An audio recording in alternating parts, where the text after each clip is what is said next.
것이 있었습니다. 사람들이 글을 얼마나 이해하느냐, 읽고 쓰고 하는 문맹률이 있었는데, 요 근래 우리나라의 경우는 교육이 발전하다 보니까 글을 못 읽는 이들이 거의 없습니다. 그런데 저는 또 다른 그런 독해력이 필요하다라고 강조하고 싶습니다. 이것은 시대를 읽고 분별하는 시대의 독해력입니다. 오늘 우리 한국 상황을 보면, 특히나 교회 상황 보면은 참 절망하지 않을 수가 없습니다. 이렇게 가다가는 미래의 교회들은 다들 힘들고 어렵고 더 추락하지 않을까 아쉬움이 참 많습니다. 여러분, 미디어의 영향이 크죠. 그래서 미디어 독해력이라는 것이 있습니다. 영어로 리터러시라고 하는데, 미디어 리터러시가 요구되는 그런 세상입니다. 미디어가 다 옳은 것이 아니고, 악한 미디어나 혹은 선동적 미디어라든지, 또 때로는 이렇게 사람들의 마음을 자극하고 또 선동시키는 미디어를 구분할 수 있는 그런 능력을 말합니다. 아마도 우리 문화 현상들을 독해력이 필요한 줄 압니다. 이런 세상을 바라보면서 우리가 따라가야 될 것이 무엇이고 거절할 것이 무엇인지, 세상 문화가 특히나 성도들에게, 미래 세대들에게 주는 영향이 무엇인지를 찾아내는 것이 아마 필요하다라고 생각이 됩니다. 정치 아마 독해력도 필요할 겁니다. 그래서 선동적인 그런 정치나 또 일부 이렇게 사람들의 마음을 인기의 영합에서 끌고 가는 그런 정치들은 우리가 배격해야 되지 않겠나, 이런 생각이 있습니다. 다른 이야기는 그만두고라도 우리는 신앙적 독해력이 필요합니다.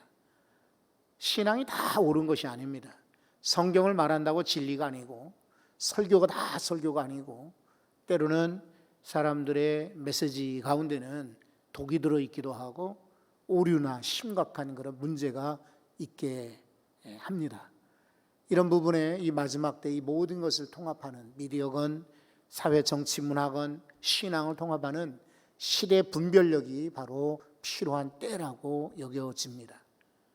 지금도 교회들이 큰 소리 치는 것을 보면 참 안타깝기 짝이 없습니다. 주보 앞면에 기록한 것처럼 우리는 무조건 미안하지요.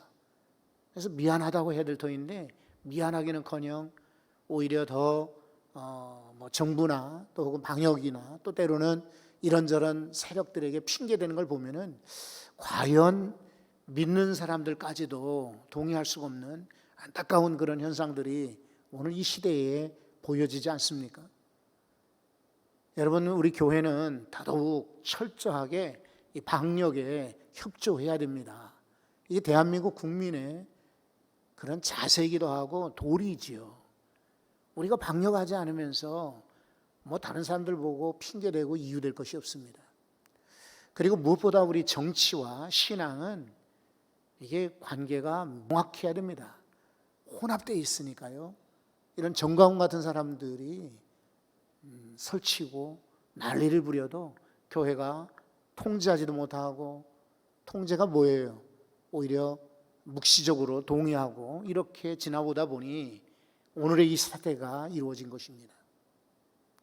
이제 와서 교회 교단들이 정광훈을 이단이다, 사입이다라고 이렇게 몰아내고 우리와는 상관이 없는 것처럼 이야기하는 것도 나는 어불성설이라고 생각하고, 사람들이 볼 때 코미디로 여기지 않을까 걱정이 됩니다. 제가 우리 교단의 이단 사이비대책위원장입니다. 저는 애초부터 그런 사람들이 옳지 않다고 생각해요. 그런데 이제 와가지고 코로나 확진자가 많아지니까 그 사람은 이단이다라고 이야기하는 것은 소위 뒷북치는 일이죠. 좀 더 지각 있는 사람들은 교회 지도자들의 행태에 대해서 어떻게 생각할지 참 안타깝지 않을 수가 없어요. 우리 교회는 더더욱 이 마지막 때에 상식과 비상식을 구분할 줄 알아야 돼요. 무엇이 상식, 어디까지가 상식인지를 알고 대처해야 되는데, 이게 상식인지 비상식인지 모르는 혼재된 그런 현상들이 교회 안에도 우르르르 쫓아가고 여기저기 거짓말하고 감추고 그리고 숨기는 일들이 교회에 있다면은 과연 소금과 빛이 되라고 하는 주님 말씀에 얼마나 사람들이 동의하고 따라갈지 걱정이 더욱 커지는 그런 시대가 되었습니다. 그래서 오늘 우리 성도들에게 강조하고 싶은 것, 그리고 주님이 오늘 말씀을 통해서 우리에게 알려주시는 것은 시대를 분별하라라는 것입니다. 우리가 이것저것 배울 것도 많고 알아야 될 것도 많고 그리고 찾아내야 될 것도 많지만 무엇보다 이 시점에는 시대를 분별할 수 있어야 되겠어요. 예수님께 서기관들과 바리새인들이 찾아왔어요. 서기관은 율법을 기록하거나 가르치는 사람들이에요. 바리새파 사람들은 종교 지도자들이에요. 어떤 이들은 서기관이 바리새인이기도 하고, 그렇죠? 바리새인들 중에 상당수가 서기관 역할을 했으니까요. 그러나 따로 떨어진 일도 구분된 일도 있었어요. 자, 어쨌건 이 사람들이 예수님께 와서 요청하는 것입니다. 선생님, 우리에게 표적을 보여주십시오. 겉으로 볼 때 이렇게 얼핏 보면은 참 정중해 보이죠. 근사해 보이죠. 선생님 이렇게 이야기하니까. 그리고 표적을 좀 보여주십시오. 공손한 태도처럼 보이는데 사실은 그렇지 않습니다. 이 사람들은 이미 표적을 다 봤어요. 그러면 왜 이제 와서 표적을 보여달라고 하느냐? 예수님을 공격하고 그리고 트집 잡고 예수님을 어찌하면 죽일까 노리기 위해서, 이런 흠을 잡기 위해서 요구한 것입니다. 그때 예수님께서는 아주 간단하고 단순하고 명료하게 그 사람들을 대응을 하십니다. 바로 그것이 우리에게 필요한 그런 소양이 아닌가 싶어요. 여러분, 여기 39절에 이렇게 주님이 말씀하시죠. 예수께서 대답하여 이르시되 악하고 음란한 세대가 라고 말씀하십니다. 악하고 음란한 세대라고 하는 것은, 악하다는 것은 여러분 아시죠? 정의롭지 못하고 사람들을 공격하고 회방 놓고 그리고 어려움에 빠뜨린 이들을 악하다라고 말하죠. 음란하다라고 하는 것은 간음하다, 간통하다 이런 뜻이에요. 배우자에게 신실하지 못해, 가족에게 신뢰감을 주지 못하는 것이 바로 음란이에요. 근데 하나님께 대하여 음란하다라고 하는 말을 쓸 때는 신앙이 없다, 하나님께 대해서 신실하지 못하다는 그런 뜻이기도 해요. 그러니까 이 시대를 주님이 표현하실 때에 악하구나, 그리고 너희들이 하나님께 신앙이 없구나라고 규정하신 것입니다. 그러면서 예수님이 세 가지를 예를 들어서 소개하고 계세요. 거기에 오늘 시대 분별력이 들어있거든요. 그러니까 여러분들이 잘 한번 따라오시기를 바라요. 첫 번째, 요나와 니느웨 백성들을 소개하고 있습니다. 요나서는 구약의 선지서 가운데 하나죠. 요나가 원래 하나님 말씀을 전해야 되는데 불구하고 싫었어요. 대상이 마음에 들지 않았던 것. 그래서 그는 도망을 가려고 배를 탔지만은 하나님께서 태풍을 준비하셨다가 풍랑이 일게 만드셨죠. 제비를 뽑았는데 하필이면 요나가 걸렸습니다. 하필이면이 아니라 하나님이 의도적으로 그렇게 만드신 것이죠. 그래서 선원들은 요나를 바다에 던져 바람을 잠잠하게 하려고 했습니다. 그러나 바다에 던져졌지만은 요나 죽지 않았습니다. 하나님이 큰 물고기를 예비해 놓으셨다가 요나를 삼키게 하셨죠. 그 물고기 뱃속에서 그는 사흘 동안을 기도하게 됩니다. 내가 왜 하나님의 명령을 어겼던고, 내가 왜 하나님의 계명을 어기고 이렇게 엉뚱한 그런 봉변을 당하는 거 회개하고 그 속에서 보내게 되었습니다. 그런데 사흘이 지나고 나서 큰 물고기가 육지에 요나를 토해내었습니다.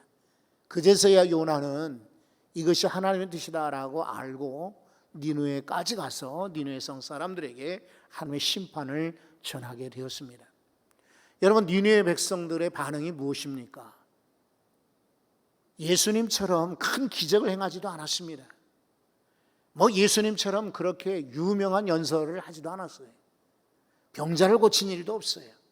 근데 요나가 회개하라는 그 말 한마디에 니느웨 사람들은 전부 다 회개하게 되었습니다. 그래서 그들은 금식하고 그리고 40일 동안을 회개합니다. 심지어 나이 많은 어른이나 어린아이들이나 짐승들까지도 다들 금식하고 베옷을 입고 회개합니다. 하나님의 긍휼로 말미암아 니느웨 사람들은 심판에서 벗어나게 되었습니다.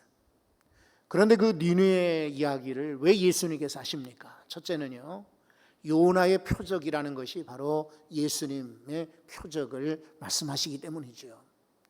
요나가 물고기 뱃속에서 밤낮 사흘 동안 있었던 것처럼 예수님도 무덤에 사흘간 계셨어요. 그러나 요나가 다시금 물고기 배에서 토해내서 살아난 것처럼 예수님도 무덤을 이기시고 부활하셨다는 부활의 표적을 말씀하시는 겁니다. 또 하나 이 요나 이야기를 하는 이유는 니느웨 백성들의 자세입니다. 니느웨 백성들은 요나의 설교를 듣고 메시지를 듣고 회개했습니다. 그런데 오늘날에는 요나보다 큰 이가 외치는데 왜 반응이 없느냐라고 하는 예수님의 책망이기도 합니다. 그래서 한번 41절에 이렇게 소개되어 있습니다. 한번 보십시오. 심판 때에 니느웨 사람들이 일어나 이 세대 사람을 정죄하리니 이는 그들이 요나의 전도를 듣고 회개하였음이거니와 요나보다 더 큰 이가 여기 있으며 라고 말합니다. 요나 때에는 니느웨 백성들이 요나의 메시지를 듣고 회개했는데 어느 심판 때 이 니느웨 백성들이 오거든 이 세대 사람들 향하여 말할 거란 말이에요. 왜 너희들은 회개하지 않느냐? 아니 지금 세상을 둘러봐라. 회개할 때가 아니냐? 심판의 때가 가까이 왔는데 이제 얼마 안 있으면 심판인데 왜 회개하지 않느냐라고 니느웨 백성들이 외칠 거라는 거죠. 오늘 바로 우리가 귀담아 들어야 될 부분이 이 부분이 아닌가 싶습니다. 우리가 지금 자랑할 때도 아니고 안심할 때도 아니고 노래할 때가 아니라 바로 회개할 때입니다. 여러분들이 있는 자리에서 회개하고 그리고 처한 환경에서 회개할 때 하나님은 뜻을 돌이키시고 바꾸어 주실 것입니다. 코로나가 금방 지나갈 것이라고 여러분 생각지 마십시오. 아마 우리가 회개하지 않으면 어쩌면 이것이 더 많은 상처로 남을지도 모릅니다. 그러면 빨리 이길 수 있는 비결이 뭘까요? 약을 만들고 또 치료제 만들고 백신 만들고 이것이 전부가 아니라 오늘 우리 성도들이 회개하기를 하나님은 원하실 것입니다. 그런 거로 주님 앞에 오늘 요나 이야기를 들으면서 니느웨 백성들이 이 자리에 나와서 우리에게 외친다면 우리 어찌해야 될까요? 맞다. 어느 누구보다도 돼야 바로 내가 회개해야 될 그런 상대가 아닌가, 회개할 시점이 아닌가, 이 시대를 바라보면서 바로 한국교회가 회개할 때이다 라고 깨닫는다면 바로 그것이 시대를 분별하는 능력이 될 것입니다. 두 번째로 소개한 인물이 있어요. 남방 여인입니다. 42절에 보면은 심판 때에 남방 여왕이 일어나 이 세대의 사람을 정죄하리니 이는 그가 솔로몬의 지혜로운 말을 들으려고 땅끝에서 왔음이거니와 솔로몬보다 더 큰 이가 여기 있느니라 라고 말합니다. 스바 여인이 열왕기상 10장에 보면은 멀리서부터 솔로몬 왕의 명성, 다른 명성이 아니라 잘생겼다 그거 아니고 굉장히 인물이 좋다, 부자다 이런 것이 아니라 지혜를 듣고 찾아오게 되었어요. 와가지고는 솔로몬에게 한참을 듣고 질문도 하고 대답을 듣고 그리고 많은 감동을 받았어요. 선물을 어마어마하게 드리고 돌아갔습니다. 여러분 남방 여왕은 지혜를 얻고자 멀리서부터 땅끝에서, 땅끝이라는 것은 유대에서 이렇게 볼 때에 저 스바 이 지역이요, 에티오피아 혹은 사우디아라비아 남쪽에는 예멘 지역이라고 이렇게 역사학자들이 성경학자들이 말합니다. 이디오피아나 혹은 이 예멘 지역은 남쪽으로 예루살렘에서 약 2,400km나 떨어진 지점이에요. 아마 여행을 하려면 석 달은 걸리는 여정이 아닌가 이렇게 추측들을 하고 있어요. 왜냐하면 많은 그런 물자들, 이렇게 선물들 그리고 낙타들, 시종들 데리고 왔기 때문에 그래요. 그 멀리서부터 온 이유가 뭘까요? 바로 지혜를 얻으려고 왔다는 것입니다. 그런데 사실은 솔로몬보다 더 지혜로운 이가 여기 있다라고 주님 말씀하세요. 예수님 자신이 지혜라는 것이죠. 예수님이 앞에 있는데도 불구하고 멀리서 왔던 여왕은 솔로몬의 지혜를 얻었는데, 우리는 눈만 뜨면 예수님 지혜를 얼마든지 찾아낼 수 있잖아요. 텔레비전에도 라디오에도 복음방송에 책에도 성경만 열어도 예수님 지혜가 엄청나게 쏟아집니다. 근데 우리가 세상의 지혜를 쫓아가고 세상의 지혜는 놀랍다고 그리고 반응을 하면서 과연 예수 그리스도의 지혜는 어떻게 반응하고 있습니까? 사도 바울은요, 고린도전서 1장 30절에서 이렇게 소개하고 있습니다. 한번 우리 성경 구절을 다 같이 한번 읽어보도록 하겠습니다. 너희는 하나님으로부터 나서 그리스도 예수 안에 있고 예수는 하나님으로부터 나와서 우리에게 지혜와 의로움과 거룩함과 구원함이 되셨으니 라고 말합니다. 예수님께서는요, 먼저 지혜가 되셨다, 의로움이 되셨다, 거룩함이 되셨다, 구원함이 되셨다라고 말씀하십니다. 한마디로 예수 안에 모든 것이 들어있는 것입니다. 지혜도 들어있고 구원도 들어있고 경건함도 들어있고 거룩함도 들어있고 우리 예수님 안에 다 들어있어요. 그런데 우리는 예수님을 눈앞에 두고도 지혜를 찾지 않고 세상을 보고 겁을 냅니다. 마치 베드로가 주님이 앞에 있음에도 불구하고 물 위에 계심에도 불구하고 바닷물 바라보고 그만 무서워서 물속에 빠진 것처럼, 주님이 앞에 계신데 우리는 두려워하고 주님이 앞에 계신데 우리는 염려하고 주님이 앞에 계시는데 지혜가 어디 있는지 우리는 참 소경과 같이 찾아다니고 있습니다. 남방 여왕이 만약에 이 세대에 와서 우리 앞에 이야기할 때 이럴 겁니다. 아이고 미련한 사람들아, 어디에 지혜가 있더냐, 어디에 구원이 있느냐, 어디에 거룩함이 있느냐, 어디에 경건함이 있느냐, 바로 예수 안에 있지 않느냐라고 말할 때에 우리는 부끄러울 것입니다. 시대 분별력은 다른 데서 찾는 것이 아니라 바로 예수 안에서 얻는 것입니다. 오늘도 주님을 찾고 구함으로 지혜를 듬뿍 얻어 세상을 분별하는 능력이 있기를 축원합니다. 또 하나 예수님이 소개한 것은 더러운 귀신입니다. 여러분 43절에 이렇게 소개하죠. 더러운 귀신이 사람에게서 나갔을 때에 물 없는 곳으로 다니며 쉬기를 구하되 쉴 곳을 얻지 못하고. 무슨 말인가요? 더러운 귀신이요, 예수님의 은혜로 말미암아 쫓겨났습니다. 그런 거로 물 없는 곳으로 가게 되는, 물 없는 곳이 어디예요? 광야거든요. 원래 귀신들은 사람에게나 짐승에게 붙어서 활동하는 특성이 있는데 물 없는 곳을 다니다 보니까 거긴 사람도 없어요. 살 수가 없으니까. 짐승도 보이질 않아요. 그게 쉴 곳이 없더라. 어디 이렇게 들어붙어야 되는데 붙을 대상이 없는 거예요. 그래서 그가 결심을 합니다. 안 되겠다, 내가 여기서는 쉴 곳이 없다, 예전에 나왔던 곳으로 다시 돌아가야 되겠다라고 마음을 먹는 것입니다. 44절에 이렇게 이야기합니다. 이에 이르되 내가 나온 내 집으로 돌아가리라 하고 와 보니 그 집이 비고 청소되고 수리되었거늘, 이렇게 말하죠. 여러분, 한번 은혜 받아서 귀신이 떠나갔습니다. 그러면 계속해서 은혜로 채워야 돼요. 계속해서 성령님으로 채워야 됩니다. 그래야 되는데 그만 구원받고 귀신이 떠나고 새롭게 되었을 때 자신만만한 거예요. 나 예수 없어서 산다, 나는 성령님 없어서 산다, 이리 자신만만하니까 빈 공간이 돼버렸어요. 비었어요. 텅텅 비었어요. 그러니까 귀신이 들어와서 보니까 이 집이 비었더라, 청소되었더라, 수리되었더라, 아주 괜찮은 그런 공간이 돼버린 거예요. 그러니까 어떻게 합니까? 45절에 이에 가서 저보다 더 악한 귀신 7을 데리고 들어가서 거하니 그 사람의 나중 형편이 전보다 더욱 심하게 되느니라. 이 악한 세대가 또한 이렇게 되리라 라고 말하고 있어요.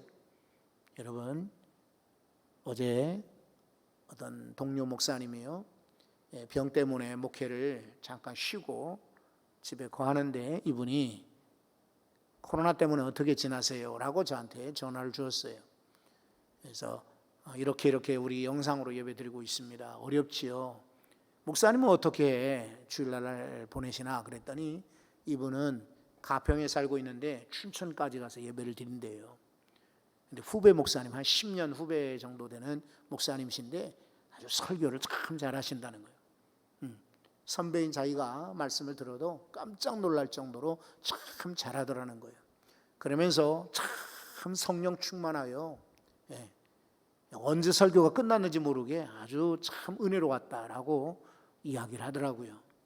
참 감사하기도 하고 그리고 부럽기도 했습니다. 그렇죠. 이렇게 성결교회 안에 정말 성령 충만한 그런 목회자가 계시다면은 정말 감사한 일이죠. 여러분 어떻습니까? 우리는 설교자만이 문제가 아니라 대부분 우리 성도들 가운데 내게 주님이 빠져버리고 성령님 빠져버린다면 거기에 누가 들어오겠습니까? 악한 귀신이 들어올 수밖에 없는 거예요. 여러분 더 자중하고 더 근신하고 더 깨어 계셔서 여러분 속에 성령으로 채울 수 있기를 바랍니다. 시대를 분별하는 능력이요 바로 회개에 있습니다. 그리고 지혜에 있습니다. 성령 충만함에 있습니다. 오늘 말씀 듣는 모든 성도들이 특별히 이 어려운 때의 시대를 보면서 회개할 수 있기를 바라요. 그리고 지혜 되시는 예수님만을 찾기를 바랍니다. 누구보다도 성령 충만하여 이 어려운 때에 도리어 쓰임받는 우리 각자 모두가 되시기를 주의 이름으로 축복합니다. 거룩하신 하나님